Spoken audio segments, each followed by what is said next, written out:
Je vous remercie, mesdames, messieurs de la presse, en abordant ce qui n'est pas un cas. Et je vais vous démontrer tout à l'heure pourquoi il n'y a pas de cas Khalifa Sall. C'est plutôt le cas Macky Sall. C'est-à-dire celui qui a ses humeurs et selon ses humeurs décide de qui participe et qui ne participe pas aux échéances officielles. Monsieur Khalifa Sall, ici présent, qui se trouve être le président de la conférence des leaders de Yewwi Askan Wi, est sorti d'une épreuve douloureuse, injuste, un complot organisé. Il est sorti heureusement indemne de ce complot parce que son casier judiciaire est vierge. Il a versé sa caution lors des élections présidentielles de 2019. Il a obtenu son quitus fiscal. Et comme vous le savez, c'est à partir de cela qu'il est autorisé à organiser son parrainage. Lequel parrainage lui octroie des fiches. Comme vous le savez, son fameux parrainage a des supports officiels qui portent le nom du candidat. Et tout cela émane du ministère de l'Intérieur, qui est l'organisateur principal des élections. Alors, pourquoi on a accepté la caution de M. Khalifa Sall? Pourquoi on lui a délivré son quitus? Pourquoi il a disposé de tous les documents dont il avait besoin pour aller au parrainage? C'est seulement après le parrainage et surtout encore le parrainage, parce qu'il y a à redire, est-ce que finalement Khalifa n'avait pas fait peur après le parrainage, qu'il a décidé de disqualifier Khalifa Sall, à l'époque candidat de Taxawu Sénégal. Nous allons aux législatives prochainement, dans 4 ou 5 mois. Il se trouve qu'entre-temps, Khalifa Sall s'est octroyé d'autres galons, à savoir président de la conférence des leaders de Yewwi Askan Wi. Quel honneur, mais quelle charge. Président de la conférence des présidents de Yewwi Askan Wi, pour qui connaît Yewwi Askan Wi, je pense que Yewwi Askan Wi ne va pas se laisser faire. Yewwi Askan Wi ne peut pas se permettre de laisser M. Macky Sall, selon ses humeurs, organiser la disqualification de son président et peut lui interdire de participer aux prochaines échéances. C'est pas possible. C'est pas possible. Et je pense que si je vous dis que c'est pas possible, ça veut dire que ça ne se fera pas. D'autres ont déjà porté le combat, à savoir le M2D, pour ne pas le citer. C'est le mouvement pour la défense de la démocratie. En son 6e point, a été explicite. Il n'est plus question de disqualifier des acteurs qui ont le droit de participer aux échéances électorales. Il peut tenter de le faire. Ce n'est plus pareil. Il n'est plus seulement le leader de Taxawu Sénégal. Maintenant, c'est un autre Khalifa Sall qu'on a en face. Comme vous le savez, nous avons averti, parce que nous avons essayé de parler à nos guides religieux, qui nous encouragent à préserver la paix. J'ai beaucoup aimé un titre de ce matin, un journal qui a titré Tivaouane, le Khalife appelle à la consolidation de la paix.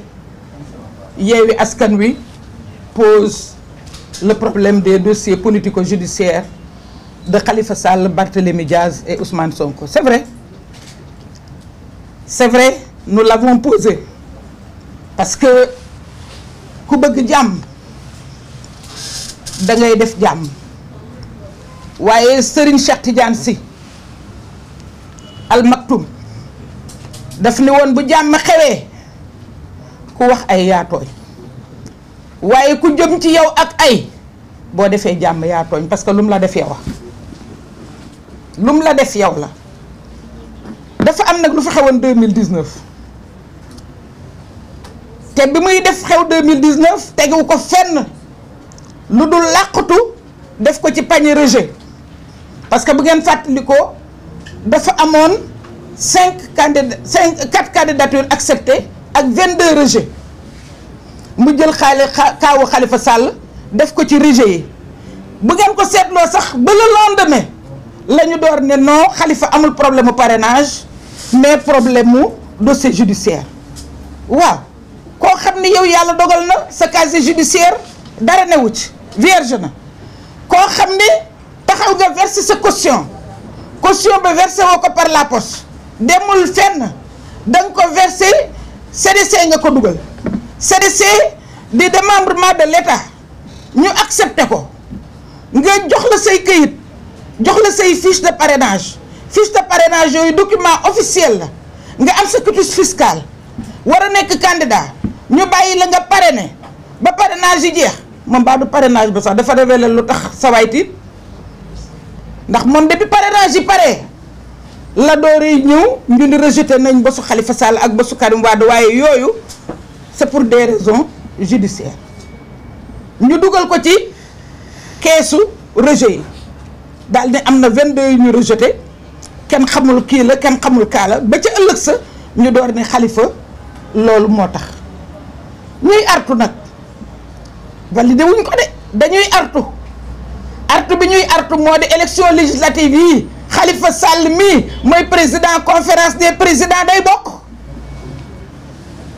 élection législative yi ku ko déggul jottali ko ne ko Khalifa Sall day bokk xëy na ba muy président taxawu Sénégal ñoo def lu leen neex tey nag Yewwi Askan Wi moo porté Khalifa Sall candidature am ci législative yi am nañu ko porté woon waaye boobu du même contexte bi ñooñu démocratie la ñuy défendre parce que lii dafa bokkul ci démocratie bokkul teguwul ci yoon donc M2D comme que dañuy toppatoo dañuy défendre démocratie ci Sénégal loolu moo tax ñu porté woon ko ci seen point 6 gannaaw bi ñu porté lu concerné Sonko ci point 3 bi ba pare parce que booba sax waxuñu Khalifa rek dañ ne Khalifa ak monsieur Karim Wade tey nag M2D mu ngi leen di wax ne décidé na ni président wu conférence des présidents même su bëggul bu Yewwi Askan Wi c'est vrai de ma préciser ni président de la conférence des présidents bu Yewwi Askan Wi